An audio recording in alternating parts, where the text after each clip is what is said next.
Konnichiwa minasan, welcome back to another video. ഞാൻ നിങ്ങളുടെ സ്വന്തം എക്സ്ട്രാ കോമിക്. സോ നമ്മളിന്ന് എക്സ്പ്ലെയിൻ ചെയ്യാൻ പോകുന്നത് സോളോ ലെവലിംഗ് സീസൺ 4ന്റെ എപ്പിസോഡ് 4 ആണ്. അഥവാ ചാപ്റ്റേഴ്സ് ആയല്ല 155ഉം 156ഉമാണ്. സോ വീഡിയോ ആദ്യമായിട്ട് കാണുന്ന കൂട്ടുകാരാണെങ്കിൽ ഇപ്പൊ തന്നെ ഒന്ന് പേജ് സബ്സ്ക്രൈബ് ചെയ്ത് വെക്കാനും നിങ്ങളുടെ സോളോ ലെവലിംഗ് കാണുന്ന എല്ലാ കൂട്ടുകാർക്കും ഇപ്പൊ തന്നെ ഈ വീഡിയോ ഒന്ന് ഷെയർ ചെയ്ത് കൊടുക്കാനും മറക്കണ്ട. പിന്നെ ഒരു കാര്യം, ബിഗിനിങ് ആഫ്റ്റർ ദി എന്ന് പറഞ്ഞ മാൻഹോ നമ്മൾ എക്സ്പ്ലെയിൻ ചെയ്യാൻ തീരുമാനിച്ചിട്ടുണ്ട്. പക്ഷേ അവിടെ കുറച്ചധികം സജഷൻസ് എനിക്ക് വരുന്നുണ്ട്.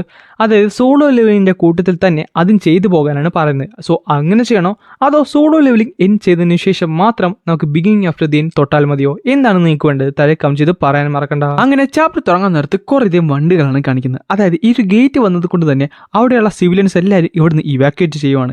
ആ ഒരു സമയത്ത് തന്നെ നമ്മുടെ ജിനുവിന്റെ അമ്മേനെ അനിയത്തിനെയും കാണിക്കുന്നുണ്ട്. അമ്മ അപ്പൊ നമ്മൾ ഇവാക്യുവേറ്റ് ചെയ്യാൻ പോവാണ്. പിന്നല്ലാതെ എന്തായാലും ഇത് വാർ സോണിലൊന്നുമില്ല, അതുകൊണ്ട് ഇവാക്യുവേറ്റ് ചെയ്യണമെന്ന് നിർബന്ധമൊന്നുമില്ല. പക്ഷേ അറ്റ്ലീസ്റ്റ് ഒരു വലിയ യുദ്ധം വരാൻ നേരത്ത് നമുക്ക് മരിക്കാൻ നേരത്ത് നമുക്ക് ഇഷ്ടമുള്ള സ്ഥലത്തെങ്കിലും കടന്ന് മരിക്കാമല്ലോ. പിന്നെ മരിക്കുക ഒന്ന് പൊക്കെ ഒന്ന്. ഞാൻ എൻ്റെ ജീവിതം തുടങ്ങിയതേ ഉള്ളൂ. ഇനി എനിക്ക് കോളേജ് പോകണം. എന്തൊക്കെ പരിപാടിയാണെന്ന് അറിയാമോ? നീ പറഞ്ഞതിലും കാര്യമുണ്ട്. അതുകൊണ്ട് നീ പേടിക്കൊന്നും വേണ്ട. എന്തൊക്കെ പ്രശ്നം ഉണ്ടെങ്കിലും ജിൻവു നമ്മളെ പ്രൊട്ടക്ട് ചെയ്യും. നമ്മുടെ അച്ഛൻ നമ്മളെ പ്രൊട്ടക്ട് ചെയ്ത പോലെ. പിന്നെ കാണിക്കുന്നത് നമ്മുടെ ജിൻവുവിനാണ്. പുള്ളിക്കാരനെ മനസ്സിലാട്ടെ കുറേ ചിന്തകൾ വരുന്നുണ്ട്. അവരുടെ പ്രസൻസ് എനിക്ക് സെൻസ് ചെയ്യാൻ സാധിക്കുന്നില്ല. അവരിപ്പോൾ എവിടെ പാത്തിരിക്കുമായിരിക്കും? അല്ല, എനിക്ക് ഈ ഗേറ്റ് ഒറ്റയ്ക്ക് സ്റ്റോപ്പ് ചെയ്യാൻ സാധിക്കുമോ? അതും സാക്രിഫൈസ്, എന്തായാലും സാക്രിഫൈസ് വരുമെന്ന് തോന്നുന്നു. പക്ഷെ എന്നാലും എനിക്ക് എല്ലാവരും പ്രൊട്ടക്ട് ചെയ്യണം. ജിനുവിനെ അറിയാം ഏകദേശം എല്ലാം തീരാറായിട്ടുണ്ട്. അതുകൊണ്ട് തന്നെ പുള്ളിക്കാരൻ്റെ അവസാന നിമിഷം ആരോടെ സ്പെൻഡ് ചെയ്യുമെന്നാണ് ജിനു ആലോചിക്കുന്നത്. പെട്ടെന്നായിരുന്നു ആ ഒരു പേര് പുള്ളിക്കാരൻ്റെ കണ്ണിൽ കാണുന്നത്. പിന്നെ കാണുന്നത് നമ്മുടെ മിസ്സസ് ചാഹേനെയാണ്. പുള്ളിക്കാരുടെ പ്രാക്ടീസ് ചെയ്തുകൊണ്ടിരിക്കുമായിരുന്നു. അല്ല ചാ, നിനക്കിത് എന്ത് പറ്റി? നിന്നിൽ നിന്ന് ഞാൻ എല്ലാ ദിവസവും ഹെസിറ്റേഷൻ കാണുന്നുണ്ട്. നീ സോറി പിടിക്കാൻ നേരത്ത് അതെനിക്ക് മനസ്സിലാകുന്നുമുണ്ട്. പേടിയൊക്കെ എല്ലാവർക്കും വരുന്നതല്ലേ? എന്തിന് എൻ്റെ കൈ പോയി വെച്ച് നോക്കാൻ നേരത്ത് നിനക്കൊന്നും പറ്റിയില്ലല്ലോ. പെട്ടെന്ന് പുള്ളിക്കാരുടെ ഫോൺ റിങ് അടിക്കുന്നുണ്ട്. ആ ചെല്ലി നീ ഫോൺ എടുക്ക്. ഒരു ഹണ്ടർ എപ്പോഴും പുള്ളിക്കാരുടെ ഫോൺ അറ്റൻഡ് ചെയ്യണം. അങ്ങനെ പുള്ളിക്കാരി സോറി പറഞ്ഞുകൊണ്ട് ആ കോൾ എടുക്കുന്നുണ്ട്. അത് കേട്ട് സംസാരിച്ച് തിരിഞ്ഞ് നേരെ അവൾ കോച്ചിൻ്റെ ഒക്കെ പറയുന്നുണ്ട്, കോച്ച് എനിക്ക് അത്യാവശ്യമായിട്ട് പുറത്ത് പോകണം, എനിക്കൊരാളെ കാണാനുണ്ട്. അങ്ങനെയാണെങ്കിൽ പോയിട്ട് പോവാ. അങ്ങനെ പുള്ളിക്കാരി അവിടെ നിന്ന് ഇറങ്ങുന്നുണ്ട്. പിന്നെ കാണിക്കുന്നത് ഒരു അമ്യൂസ്മെന്റ് പാർക്കാണ്. ഇല്ലേ, അത് സംജിനുമോ ഇല്ലേ? എവിടെ? ആ, അത് അവൻ തന്നെയാണല്ലോ. അവൻ്റെ കൂടെ പെങ്കൊച്ചുണ്ടല്ലോ. അവൻ്റെ ഗേൾ ഫ്രണ്ട് ആണോ? അല്ലല്ല, അത് ഹണ്ടി സ്കില്ലിലെ ചായ ഇല്ലേ? സത്യം പറഞ്ഞാൽ ഗേറ്റ് ഒക്കെ വന്നുകൊണ്ട് ഞാനിവിടെ ആരും കാണില്ലെന്നാണ് പ്രതീക്ഷിച്ചത്. പക്ഷേ ഇവിടെ വന്നപ്പോൾ മുഴുവൻ ക്രൗഡാണ്. അല്ല, നിനക്ക് ഈ അമ്യൂസ്മെന്റ് പാർക്കൊക്കെ ഇഷ്ടമാണോ? ഇഷ്ടമാണെന്നല്ല, പക്ഷേ എനിക്കിവിടെ വരാൻ തോന്നി. അല്ല, അപ്പോൾ എന്തിനാണ് എന്നെ വിളിച്ചത്? നിന്നെയോ? ബിക്കോസ് നീയല്ലേ എൻ്റെ ആകപ്പാടുള്ളൊരു ഫ്രണ്ട്. എന്ത്? അല്ല, നീ തന്നെ മറന്നുപോയി. നീയല്ല ആ വീട് സ്റ്റാച്ചുവിൻ്റെ ഫ്രണ്ടിൽ നിന്ന് പറഞ്ഞത് ഞാൻ എൻ്റെ ഫ്രണ്ടാണ്, ഞാൻ റെസ്ക്യൂ ചെയ്യാൻ വന്നതാണെന്നൊക്കെ. അയ്യോ, അത് നീ കേട്ടിരുന്നോ? പിന്നല്ലാതെ എനിക്ക് നല്ല ഹിയറിംഗ് ഉണ്ട്. അല്ല, ആ ടെൻഷൻ എന്തായാലും ഇത്ര പ്രത്യേകത? സത്യം പറയാമല്ലോ, എനിക്ക് നല്ല കൺഫ്യൂഷനാണ്. അത് ഞാനും ഇങ്ങനെ പ്രോസസ്സ് ചെയ്ത് വരുന്നേ ഉള്ളൂ. എന്തായാലും എല്ലാം മനസ്സിലാക്കി കഴിഞ്ഞ് ഞാൻ ഒരു ദിവസം നിന്നോടെല്ലാം പറയുന്നുണ്ട്. ഓൾമോസ്റ്റ് 2 വർഷമായി ഞാൻ ഒരു ഹണ്ടറായിട്ട്. അത് കഴിഞ്ഞ് ഞാൻ എപ്പോഴാണ് ഇങ്ങനെ സന്തോഷമായിട്ട് ഇരുന്നതെന്ന് എനിക്ക് ഓർക്കാൻ പോലും പറ്റുന്നില്ല. ഇവൻ്റെ കൂടെ ഇരിക്കാൻ നേരത്ത് എൻ്റെ ഹൃദയം ഭയങ്കര ലൈറ്റായിട്ട് മാറും. ഇവൻ്റെ കൂടെ നിൽക്കുന്നത് തന്നെ ഒരു ഡിഫറൻ്റ് ആയുള്ള ഫീലിങ്സാണ്. അവൻ്റെ സെൻറ്റ്, അവൻ്റെ സ്മെല്ല് എല്ലാം. അല്ല, നിനക്ക് ആ റൈഡിൽ കയറണോ? ഷുവർ, ഏത് കയറണം? നമുക്കൊരു കാര്യം ചെയ്തല്ല, എല്ലാത്തിലും കയറാം. എനിക്ക് എല്ലാത്തിലും കയറണമെന്ന് നല്ല ആഗ്രഹമുണ്ട്. അങ്ങനെ അവർ രണ്ടുപേരും കൂടെ അവിടെ ഉണ്ടായിരുന്ന ഒട്ടുമിക്ക റൈഡിലും കയറുന്നുണ്ട്. പക്ഷെ പ്രത്യേകിച്ച് ഗുണമൊന്നും ഉണ്ടായില്ല, പേടിയും ഉണ്ടായില്ല. അങ്ങനെ ജിന്നു ചോദിക്കുന്നുണ്ട്, അല്ല നിനക്കിത് എൻജോയ് ചെയ്യാൻ സാധിച്ചോ? പിന്നെ നന്നായിട്ട് തന്നെ. എന്നിട്ട് നീ ഒരു വട്ടം പോലും കാറിയില്ലല്ലോ. അത് പിന്നെ പറഞ്ഞിട്ടും കാര്യമില്ല, നീ ഒരു എസ്രാങ് ഹണ്ടറല്ലേ, ഇതൊക്കെ നിനക്ക് സ്ലോ ആയിരിക്കുമല്ലേ? അങ്ങനെയാണെന്നുണ്ടെങ്കിൽ നമുക്ക് അടുത്തത് കുറച്ചുകൂടെ ത്രില്ലിംഗ് ആയിട്ടുള്ള സ്ഥലത്ത് പോയാലോ? അതെവിടെയാണ്? ഭാഗം പറഞ്ഞുകൊണ്ട് പിന്നെ കാണിക്കുന്നത് ഒരു ആകാശമാണ്. അതിൻ്റെ അകത്തൂടെ പെട്ടെന്നൊരു സ്വനം മുകളിലേക്ക് പറക്കുന്നുണ്ട്. പിന്നെ നമ്മുടെ ജിന്നു ചോദിക്കുകയും ചെയ്യും, സോ ഇതെങ്ങനെയുണ്ട്? നമ്മൾ വളരെയധികം ഉയരത്തിലാണല്ലേ? അത് മാത്രമല്ല വളരെയധികം വേഗതയിലുമാണ്. അതിലുപരി എന്ത് മനോഹരമാണെന്ന് കാണാൻ. അവളായിട്ട് നന്നായിട്ട് തന്നെ എൻജോയ് ചെയ്യുന്നുണ്ടായിരുന്നു. അങ്ങനെ അവളൊരു ചോദ്യം ചോദിക്കും, അല്ല ജിന്നു, നിനക്ക് ഇതൊക്കെ എക്സ്പീരിയൻസ് ചെയ്യാൻ പറ്റുമായിരുന്നുണ്ടെങ്കിൽ നീ എന്തിനാണ് ആ അമ്യൂസ്മെൻറ്റ് പാർക്കിലേക്ക് പോയത്? അത് ആ പാർക്കില്ലേ, ആ പാർക്കിൽ വെച്ചാണ് എനിക്ക് എൻ്റെ അച്ഛനെ നഷ്ടപ്പെട്ടത്. Jinu, really thanks. സത്യം പറഞ്ഞാൽ ഇത് കുറേ നാളായിട്ട് നിന്നോട് പറയണമെന്ന് ആലോചിച്ചിട്ട് കാര്യമാണ്. കാര്യം നീ എന്നെ അത്രത്തോളം സഹായിച്ചിട്ടുണ്ട്. അപ്പോൾ ജിനു പറയും ചെയ്യും, എനിക്കിതിനെ ഒരു സ്ഥലം കൂടെ കാണിക്കണമെന്നുണ്ട്. പിന്നെ കാണിക്കുന്നത് അവർ രണ്ടുപേരും കൂടെ ഒരു സ്ഥലത്ത് ഇരിക്കുന്നതാണ്, ആകാശത്തേക്ക് നോക്കി.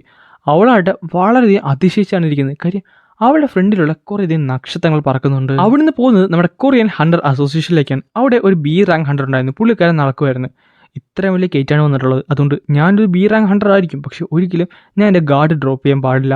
അങ്ങനെ പുള്ളിക്കാരൻ നടക്കുന്ന വഴിയിൽ പെട്ടെന്ന് ഒരാളുടെ കൂട്ടിമുട്ടും. അവന് ദേഷ്യം വന്നിട്ട് എന്താണെന്ന് ചോദിക്കുന്നുണ്ടെങ്കിൽ അവൻ ഒന്നും മിണ്ടാതെ തിരിഞ്ഞ് നോക്കി നിൽക്കുവാണ്. നിനക്ക് എന്തായാലും കണ്ണ് കണ്ടുകൂടെ? ഒരാളായിട്ട് കൂട്ടിമുട്ടിക്കഴിഞ്ഞാൽ അറ്റ്ലീസ്റ്റ് അവരോട് ക്ഷമ ചോദിക്കാൻ അറിയാമല്ലേ? ചുമ്മാ ഇങ്ങനെ നിൽക്കുവാണെന്ന് ചോദിക്കാൻ നിർത്താണ് പെട്ടെന്ന് അവൻ വായും തുറന്ന് നേരെ വന്ന് അവൻ്റെ തല അങ്ങോട്ട് കടിച്ചെടുക്കുന്നത്. ഇത് കാണുന്ന എല്ലാവരും ഞെട്ടിപ്പോവും. അതായത് ആ ഒരു മോൺസ്റ്റർ അത് മറ്റാരുമില്ലായിരുന്നു, നമ്മുടെ മൊണാർക്കായിരുന്നു. പുള്ളിക്കാരൻ അവൻ്റെ തല ഫുള്ള് കടിച്ചങ്ങോട്ട് എടുത്തിട്ടുണ്ട്. അടുത്ത സെക്കൻഡിൽ തന്നെ പുള്ളിക്കാരൻ തൻ്റെ പവർ അൺലീഷ് ചെയ്യുന്നുണ്ട്. അവിടെ ഉണ്ടായിരുന്നൊരു 100 ദൂരത്ത് ഒരു ഭിത്തിയിൽ പോയി ഇടിച്ച് അവിടെ നിൽക്കുന്നുണ്ട്. പക്ഷെ പുള്ളിക്കാരന് ഒന്ന് രക്ഷപ്പെടാൻ പറ്റുന്നതിന് മുമ്പ് തന്നെ ഒരു കാർ വന്ന് അവൻ്റെ മേത്ത് വീണ് അവൻ പൂർണ്ണമായിട്ടും മരിച്ചുപോയി. എന്നിട്ട് ആ ഒരു മൊണാർക്ക് പറയുന്നുണ്ട്, മനുഷ്യരെ നീയൊക്കെ ശ്രദ്ധിച്ചു കേട്ടോ, ഞാൻ നിന്നെയൊക്കെ വലിച്ചു കയറാൻ പോവാണ്. ഞാൻ നിൻ്റെയൊക്കെ തൊലിയും മാംസവും എല്ലും പല്ലും എല്ലാം വേർതിരിക്കാൻ പോകുവാണ്.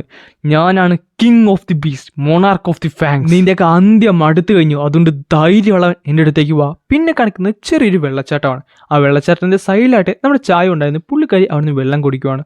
അപ്പോൾ ജിൻവു പറയുന്നുണ്ട്, എനിക്കിവിടെ അടുത്ത് ഒരു നല്ലൊരു ഹോട്ടൽ അറിയാം, അവിടെ നല്ല ബ്രേക്ക്ഫാസ്റ്റ് കിട്ടും, സോ അവിടെ പോയി ഫുഡ് കഴിച്ചാലോ? അങ്ങനെയാണെന്നുണ്ടെങ്കിൽ നിങ്ങൾക്ക് പോവാം. എന്നിട്ട് അവൾ ചോദിക്കുന്നുണ്ട്, അല്ല അടുത്താണെന്നല്ല പറഞ്ഞത്? അടുത്താണ്, നമ്മൾ ഫുൾ സ്പീഡിൽ പോയി കഴിഞ്ഞാൽ ഒരു 5 മിനിറ്റുള്ളിൽ അവിടെ എത്തും. ഫുൾ സ്പീഡ് 5 മിനിറ്റോ? ഇവന് സത്യം പറഞ്ഞാൽ എത്ര ദൂരെയുള്ള ഹോട്ടലിൻ്റെ കാര്യമാണ് ഈ പറഞ്ഞത്. എന്നിട്ട് അവർ രണ്ടുപേരും കൂടെ പോകുന്നുണ്ട്. ഈ ഒരു സമയത്ത് അവിടെ പോയിന് വിശ്വസിക്കാൻ സാധിക്കുന്നില്ല. അത് ഒരു ഇൻട്രൂഡർ അവിടെ ബിൽഡിങ്ങിൻ്റെ തൊട്ട് ഫ്രണ്ടിൽ വന്നു കണ്ടാണ് ഈ ഒരു ഫൈറ്റ് നടത്തുന്നത്. അല്ല എത്ര കാഷ്വാലിറ്റീസ് ഉണ്ട് സാർ? സത്യം പറയാനാണെങ്കിൽ നമുക്ക് ഇതുവരെ എണ്ണം പ്രോപ്പറായിട്ട് കിട്ടിയിട്ടില്ല. അല്ല ഇനിയും ഡഞ്ചൻ ബ്രേക്ക് ചെയ്യാൻ 5-6 ദിവസം ബാക്കിയുണ്ടല്ലോ. പക്ഷേ ഇപ്പോൾ ഇതെങ്ങനെ ഇത്രയും വലിയൊരു ഗേറ്റുമായിട്ട് ഡീൽ ചെയ്യുന്നതെന്ന് പറയുന്നത് തന്നെ വലിയൊരു ഹെഡേക്കാണ്. അതിനിടയ്ക്ക് ഇപ്പോൾ ഒരു ബീസ്റ്റും കൂടെ വന്നിട്ടുണ്ട്. അല്ല ജിൻവുയോടെ? സാർ ഞാൻ അവനെ കോൺടാക്ട് ചെയ്യാൻ നോക്കി, പക്ഷേ അവനെ കിട്ടിയില്ല. അങ്ങനെയാണെന്നുണ്ടെങ്കിൽ ഒരു കാര്യം ചെയ്യാം, ഞാൻ തന്നെ അവിടേക്ക് പോകാൻ. പെട്ടെന്നായിരുന്നു ഒരുത്തൻ വന്ന് പറയുന്നത്, ചെയർമാൻ ഒരു 100 ആ ബീസ്റ്റിനെ നേരെ ചെന്നിട്ടുണ്ട്. ആര്? സങ് ജിൻവുവോ? ജിൻവു അല്ല, അതൊരു വേൾഡ് ക്ലാസ് 100 ആണെന്നാണ് അറിഞ്ഞത്. അവിടെ ഉണ്ടായിരുന്നൊരു 100 ആണെന്നാണ് അറിഞ്ഞത്. എന്നിട്ട് നമ്മുടെ നേർമാനാണ് കാണിക്കുന്നത്. പുള്ളിക്കാരൻ പറയുന്നുണ്ട്, കോപ്പ് എനിക്ക് ഇവനെ ഡിഫീറ്റ് ചെയ്യാൻ സാധിക്കുമോ, അതോ ഇതായിരിക്കും എൻ്റെ അവസാനം? എന്താണെങ്കിലും കുഴപ്പമൊന്നുമില്ല, ഇതാണ് എൻ്റെ അവസാനമാണെങ്കിൽ ഞാൻ എൻ്റെ 2 കൈ നീട്ടി സ്വീകരിക്കാൻ തയ്യാറാണ്. പെട്ടെന്നായിരുന്നു അവൻ്റെ തലയിൽ പിടിച്ച് അവൻ്റെ സൈഡിലേക്ക് നമ്മുടെ തോമസ് മാറ്റി നിർത്തുന്നത്. എന്നിട്ട് പറയുന്നുണ്ട്, നീ എൻ്റെ വഴിക്ക് മട്ടം നിൽക്കല്ലേ. പിന്നെ കാണിക്കുന്ന ഒരു ഹോട്ടലാണ്. അവിടെ കുറേ ഫുഡ് ഐറ്റംസ് ഉണ്ടായിരുന്നു. അത് മറ്റാരുടെ ആയിരുന്നു, നമ്മുടെ ജിനുവിൻ്റെ ആയിരുന്നു. പെട്ടെന്ന് പുള്ളിക്കാരൻ ഒരു കോൾ കണക്ട് ആകുന്നുണ്ട്. മിസ്റ്റർ സങ്, താങ്കൾ ഇത് എവിടെയാണ്? അയ്യോ എന്നോട് ക്ഷമിക്ക്, ഞാൻ റേഞ്ച് ഇല്ലാത്തൊരു സ്ഥലത്തായിരുന്നു. എന്ത് പറ്റി? സാർ നമ്മുടെ സിറ്റിയുടെ നടുക്ക് ഒരു വലിയൊരു ബീസ്റ്റ് വന്ന് റാമ്പേജ് നടത്തുന്നുണ്ട്. ബീസ്റ്റോ? അങ്ങനെ വരാൻ വഴിയില്ലല്ലോ, ഇനി 5-6 ദിവസം ഉണ്ടല്ലോ ടെൻഷൻ ബ്രേക്കിനായിട്ട്. സാർ സത്യമാണ്, അവിടെ ഒരു ബീസ്റ്റ് ഉണ്ട്. അല്ല എത്ര പേരുണ്ട്? സാർ ഒരേ ഒരാൾ മാത്രമേ. എന്ത് ഒരാൾ? ഓൾമോസ്റ്റ് എല്ലാ ഹണ്ടേഴ്സും, സിയോയിലുള്ള എല്ലാ ഹണ്ടേഴ്സും അവിടെ നിൽപ്പുണ്ട്. ആ ഒരു ഡഞ്ചൻ ബ്രേക്ക് തടയാൻ വേണ്ടിയാണ്. പക്ഷേ അവർക്കാർക്കും ഈ ഒരു ബീസ്റ്റിനെ തടയാൻ സാധിച്ചില്ല. സാർ അതൊരു ഓർഡിനറി ബീസ്റ്റ് അല്ല. കാര്യം ഒന്ന് കണ്ണടച്ച് തുറക്കുന്നതിൻ്റെ സമയം കൊണ്ടാണ് അവനൊരു ഗിൽഡ് തന്നെ വൈപ്പ് ഔട്ട് ചെയ്തത്. എല്ലാവരും പറയുന്നത് ഇപ്പം തോമസ് ആണ് അവനായിട്ട് ഫൈറ്റ് ചെയ്യണമെന്നാണ്. അല്ല അങ്ങനെ വരാൻ വഴിയില്ലല്ലോ. കാര്യം അവിടെ ഉണ്ടെന്ന എല്ലാവരുടെയും മേത്ത് ഞാൻ ഷാഡോസ് ഇട്ടിരുന്നു. പിന്നെന്താണ് എനിക്ക് അവരെ കോൺടാക്ട് ചെയ്യാൻ സാധിക്കാഞ്ഞത്? അതും ഒരു ബീസ്റ്റ് മാത്രം ഇങ്ങനെ ഇത് ബ്ലോക്ക് ചെയ്തു. അല്ല ഇവിടെ എന്തോ പ്രശ്നമുണ്ട്. എനിക്ക് എൻ്റെ ഷാഡോസിൻ്റെ പവേഴ്സ് സെൻസ് ചെയ്യാൻ സാധിക്കുന്നില്ല. അവൾ വളരെ വീക്കാണ്. അത് മാത്രമല്ല ഞങ്ങളുടെ സിഗ്നൽ ആരൊക്കെ ഇൻ്റർഫിയർ ചെയ്യുന്നുണ്ട്. എന്താണ് ഇവിടെ സംഭവിക്കുന്നത്? എന്നിട്ട് പുള്ളിക്കാരൻ തൻ്റെ ഷാഡോസിനെ നോക്കാൻ നേരത്ത് അത് കിട്ടുന്നില്ലായിരുന്നു. കൊറിയയിൽ എന്തോ പ്രശ്നമുണ്ടെന്ന് തോന്നുന്നു. എന്ത് പറ്റി? ഡഞ്ചൻ ബ്രേക്കിലാണോ? ഇതൊന്നുമല്ല. പക്ഷേ എനിക്ക് മനസ്സിലാവുന്നത് നമ്മുടെ തോമസിനെ പോലെ ഒരാൾ അവിടേക്ക് ചെന്ന് എന്നിട്ട് എൻ്റെ സിഗ്നൽ എങ്ങനെയാണ് ഇൻ്റർഫിയർ ചെയ്യുന്നത്? ചെയർമാൻ ഞാനൊരു ചോദ്യം ചോദിക്കട്ടെ, ആ ഒരു ബീസ്റ്റിന് ഷാഡോ ഉണ്ടോ? എന്ത് ഷാഡോയോ? അത് തന്നെ, ഷാഡോ ഉണ്ടോ ചെക്ക് ചെയ്യണം. അവന് ഷാഡോ ഇല്ലെന്നുണ്ടെങ്കിൽ നിങ്ങൾ ഉദ്ദേശിക്കുന്ന ഒരാളെ അല്ല. തോമസ് നീ ഇത് എന്ത് ചെയ്യാൻ പോയാണ്? വെറുതെ അവിടെ നോക്കി നിൽക്കാതെ എത്രയും പെട്ടെന്ന് പോയി ബാക്കിയുള്ള സിവിലിയൻസിനെ ഇവിടുന്ന് ഇവയൊക്കെ ചെയ്യാൻ നോക്ക്. നിങ്ങൾക്ക് ആർക്കും മനസ്സിലായില്ലായിരിക്കും, പക്ഷേ അത് ഒരു വൈൽഡ് ബീസ്റ്റാണ്. വഴിതെറ്റി വന്നിരിക്കുന്ന ഒരു വൈൽഡ് ബീസ്റ്റ്. ഇനി ഇതുപോലെ വഴിതെറ്റി വരുന്ന ബീസ്റ്റിനെയൊക്കെ അടക്കി നിർത്തേണ്ടത് അതൊരു ചുമതല തന്നെയാണ്. എന്നിട്ട് അവർ തമ്മിൽ ഒരു ക്ലാഷ് ഉണ്ടാകുന്നുണ്ട്. നമ്മുടെ തോമസ് എന്ന് പറയുന്നതിന് വളരെയധികം മാസീവ് ആയിട്ടുള്ള ഒരാളാണ്. പക്ഷെ അവനെ വെച്ച് നോക്കാൻ നേരത്ത് നമ്മുടെ മൊണാർക്ക് ഭയങ്കരധികം മാസീവ് ആയിരുന്നു. ഒരു സെക്കൻഡ് പോലും മൊണാർക്ക് കളയാതെ അവനെ അറ്റാക്ക് ചെയ്യുന്നുണ്ട്. പക്ഷെ അവൻ്റെ അറ്റാക്ക് കാരണം നമ്മുടെ തോമസിന്റെ മേത്ത് ചെറിയൊരു സ്ക്രാച്ച് പോലും ഉണ്ടായില്ല. അടുത്ത സെക്കൻഡിൽ തന്നെ തോമസ് അവൻ്റെ മുഖത്ത് നോക്കി ഒരു നല്ലൊരു ഇടി വെച്ച് കൊടുക്കും. എന്നാൽ ആ ഒരു അറ്റാക്ക് ചെയ്ത സെക്കൻഡിൽ തന്നെ തിരിച്ച് അവന് തോമസിനെ അറ്റാക്ക് ചെയ്യുന്നുണ്ട്. പക്ഷെ തോമസ് പെട്ടെന്ന് അവൻ്റെ മുഖത്തേക്ക് കൈകൊണ്ടുപോയി അവൻ്റെ മുഖത്ത് പിടിച്ച് നിലത്തേക്ക് കുത്തിപ്പിടിച്ചിട്ടിരിക്കുവാണ്. അങ്ങനെയാണ് ചാപ്റ്റർ 156 ഇവിടെ അവസാനിക്കുന്നത്. ഗൈസ് ഇത് വളരെ ചെറിയ ചാപ്റ്റർ ആയിരുന്നു. കാര്യം ഇനി ഇറങ്ങാതിരിക്കുന്ന അങ്ങോട്ടുള്ള ചാപ്റ്റേഴ്സ് മുഴുവൻ കട്ട ഫൈറ്റാണ്. അതൊരിക്കലും നിങ്ങൾ മിസ് ചെയ്യാൻ പാടില്ല. കാര്യം അടുത്ത ചാപ്റ്റർ മുതൽ തന്നെ നിങ്ങൾ പ്രതീക്ഷിക്കാത്ത പലതും നടക്കുന്നതായിരിക്കും. അതുകൊണ്ട് തന്നെ അതൊന്നും മിസ്സാക്കിയിരിക്കാൻ വേണ്ടി നമ്മുടെ പേജ് ഇപ്പൊ തന്നെ സബ്സ്ക്രൈബ് ചെയ്ത് വെക്കാൻ മറക്കണ്ട.